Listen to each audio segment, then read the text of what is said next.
Perhaps I've regressed. Is this who I am? I'm afraid of the answer to that. I think that there's something I'm searching for, or maybe something I'm running from or trying to suppress.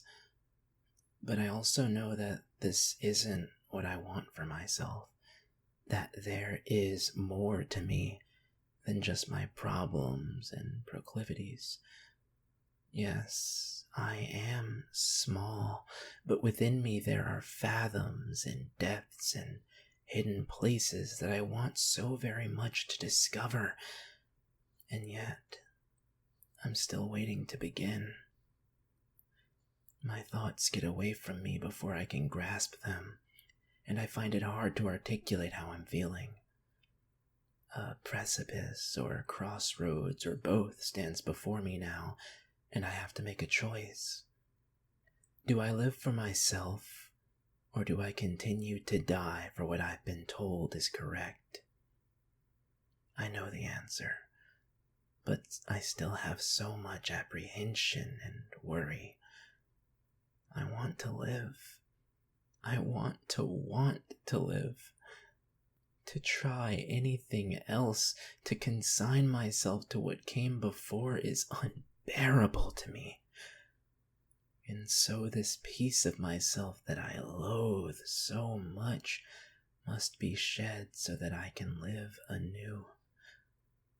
But more than that, I'm glad to have had the opportunity to examine it and really feel what is happening to me. I shut myself away from the outside world and retreated so much into fantasies and escapes that, emerging, I had perhaps forgotten myself. Or maybe now I'm just more clearly able to see the damage that had been done, that was continuing to be done. I've been drinking again, and already I can feel that fogginess in my mind, making it hard to put to words the things I want to say. I hate this feeling, and fear it all the same.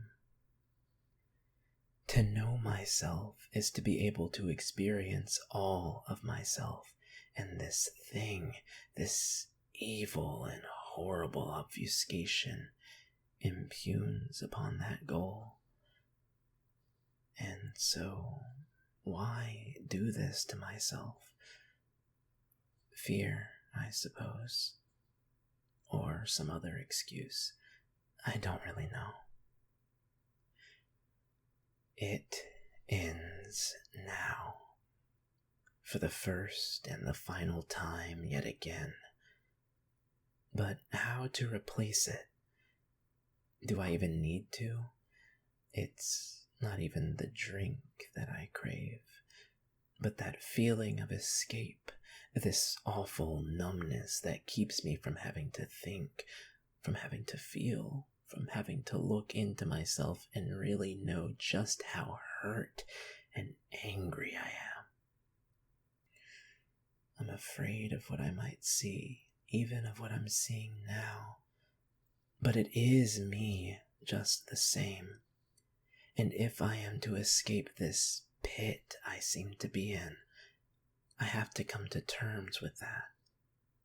I have to learn to love myself again. Something inside me is calling out to be heard. I can feel it whenever I sit alone, like I am now, and I feel an overwhelming urge to just cry. Something so deep inside, buried so far down, is hurting, and badly. I do not know what is wrong with me. I am alone. But it is more than that. I'm with myself, and I'm so deeply wounded, and I don't know how to help myself to even begin to try to feel better. So many emotions roil around and are subsumed over the overarching umbrella that is simply sadness, but I can't pierce the veil and really see just what it is I'm feeling. To be able to hold someone close, to feel safe and loved would help, yes, but this is so much more than that. I need to do something for myself if I am ever to be able to live again. But what? Whereas before, I had found solace in cooking, of late I can scarcely be bothered to make the most simple of meals. I still have a knack for it, but I'm beginning to lose my touch, I think. It's the same thing with drawing and writing. I just don't feel the need like I did before. So much of my joy has been completely stolen from me, and I don't know where to find it again. The only thing that seems appealing to me now is the theater, and I'm hoping to become more involved in that. But I must, at all costs, find my joy again. I am dying, and I feel it. I don't want to die, but every day I wake up, I feel like a part of me is missing.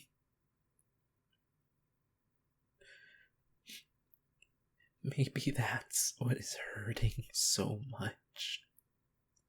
And maybe that's why I can't seem to recognize myself. Or maybe that's never who I was, but it was simply my way of coping with what I've always known. That I haven't ever truly been happy. Never truly known what it was that I wanted to do or be or was, but that I was simply complacent. But less than that, like there was always a nagging sort of anxiousness that time was running out while I spun the wheels and only ever approached mediocrity. What hurts so much is that I recognize potential in me, not born of ego or narcissism, but genuine desire and a material capacity to do great things, to produce things of beauty. I want, more than anything, to create something that will finally prove this to myself. I've caught glimpses in songs or stories or sketches I've made, but I still cannot seem to unearth my something. I lack focus and something like desire, but more so even a capacity to do much of anything sometimes. Something has died inside of me, and I'm mourning each and every time I cry, but I have to be able to move on. To do that, I must process what it is I'm feeling. To do that, I must examine what and why and how and who it is that I was, that I am now, that I want to be, and piece together a trajectory to follow. In some ways, I am finally reconciling my past.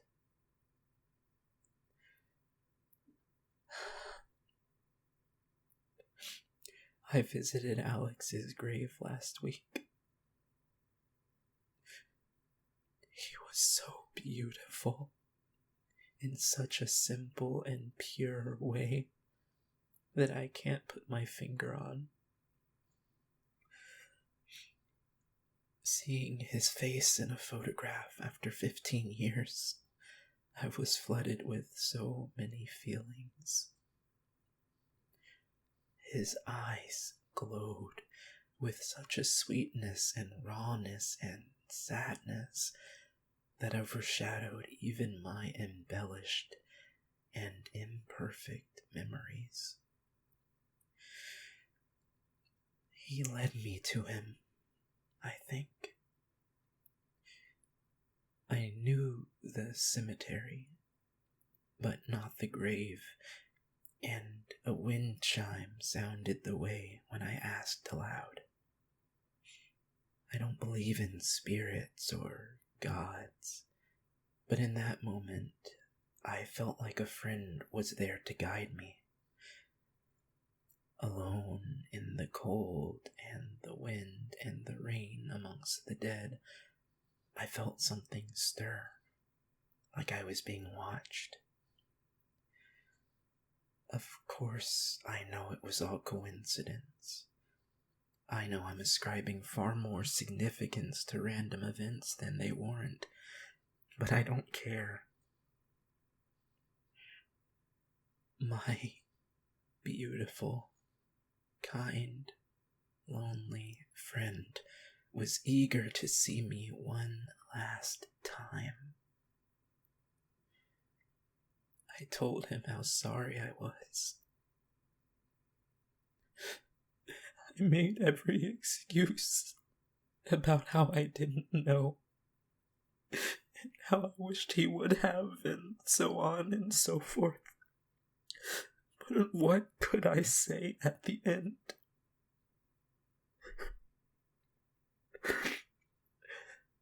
I didn't even know him that well. But why the hell couldn't I just try to talk to him? Even though I don't think it would have changed anything, why didn't I try?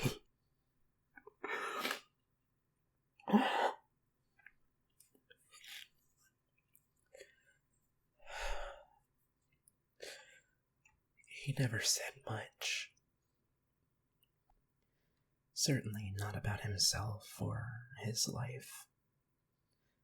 There were just small anecdotes about his anger or sadness or difficulties in school or resentment of his parents.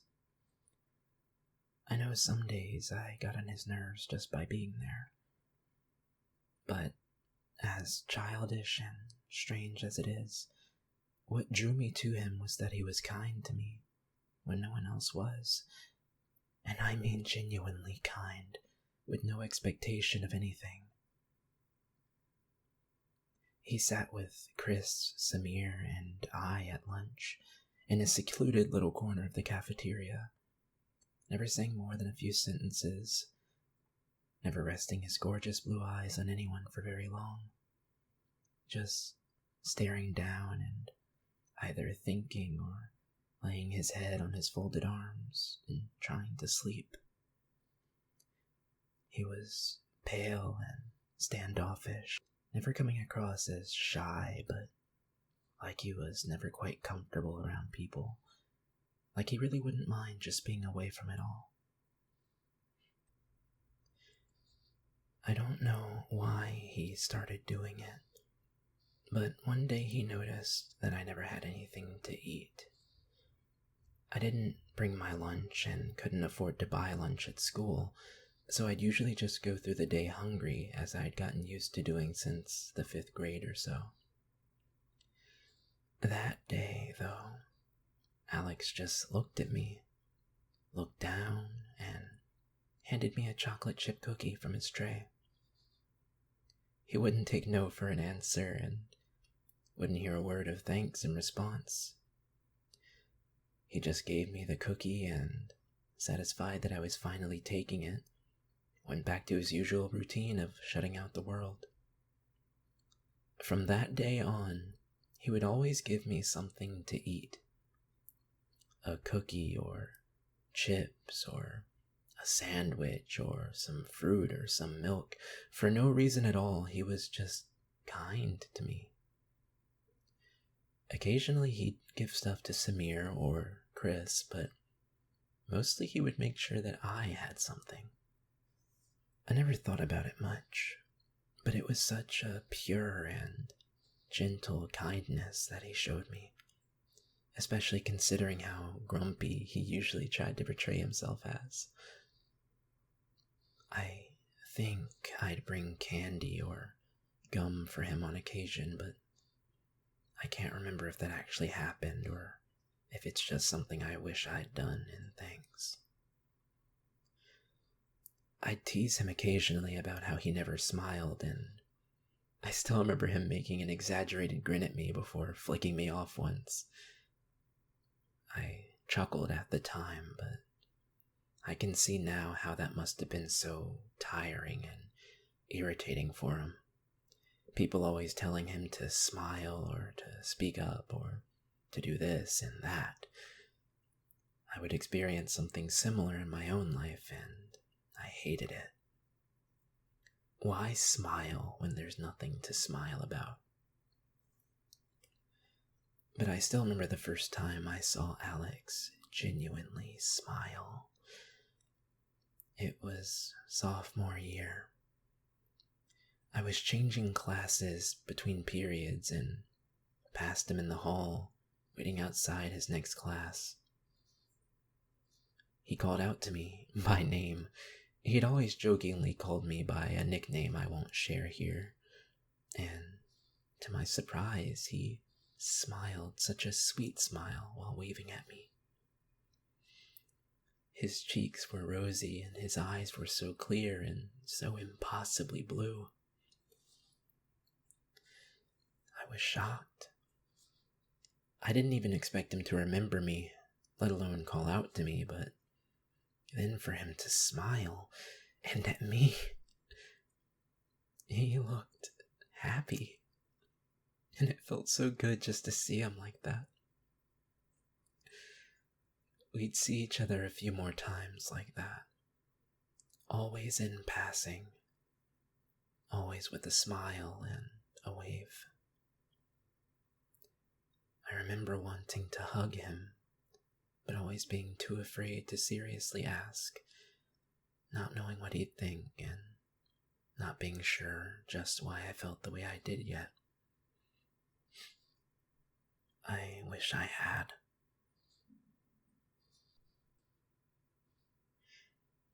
In December of sophomore year, Samir mentioned that Alex had committed suicide. It was such an offhanded comment that I didn't believe him. I had just seen Alex a week before, smiling the same as had become the usual, and I couldn't think that he was so hurt that he'd do something like that. And then he showed me the obituary.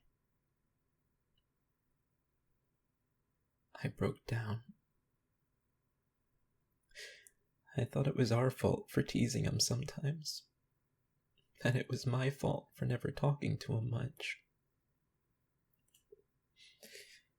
I thought he had other friends, but I can never really know. Even now, I wish that I would have said something to him. I knew he was going through something, but I thought he was just another quiet, standoffish kid like me.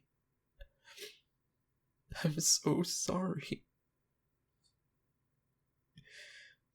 And I feel awful because all I'm capable of doing now is just condensing his life into a few encounters, realizing latent feelings and reading into them too much, relativizing him to me.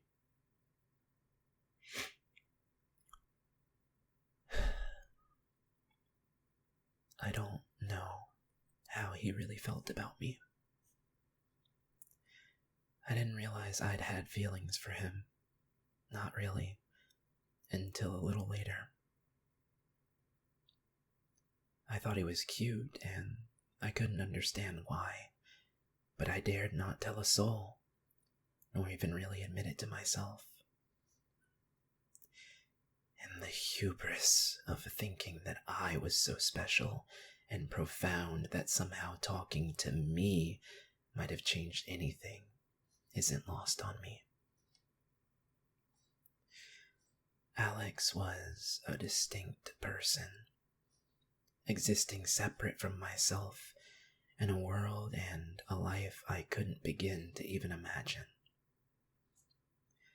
Visiting the grave, seeing the recent flowers left by a still grieving family, I felt like an intruder. I didn't know Alex as a son, or a brother, or a grandchild, or even really a friend. I knew him as this kind boy that the world was not kind enough to, as a smiling face I couldn't think to get to know the person behind. I considered him my friend, but I wasn't a good friend to him. For that, I wish so very much I could apologize to him. I hope he heard me when I said that much at the grave, but I can never really be sure.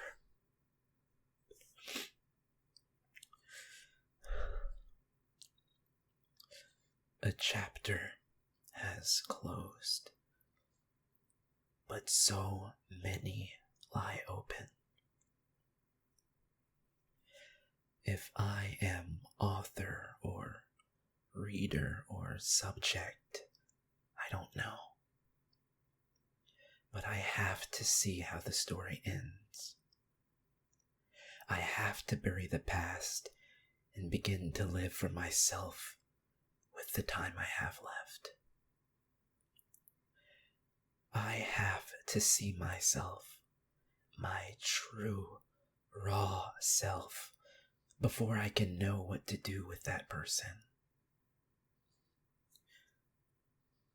What will I be? I wonder. I don't know. But I do know what I want, and I hope that's enough. This one got away from me, but I am happy to be recording these thoughts as I have them. I need to see what I'm thinking and where those thoughts lead me in order to discover myself. Mom pulled me aside yesterday and told me to do what makes me happy. She's been worried about me, and I'm ashamed. For so long, I really, truly didn't think anyone else cared. Not really. And I don't think even I cared about myself for a long time. I want to be careful and methodical about how I move forward. I want to take the time to really understand where I am, how I got there, where I'll go, with whom, and so on. Tomorrow is another chance at someday, and I hope it'll bring me closer. If nothing else, I'll know just a little bit more than I did today. That will have to suffice.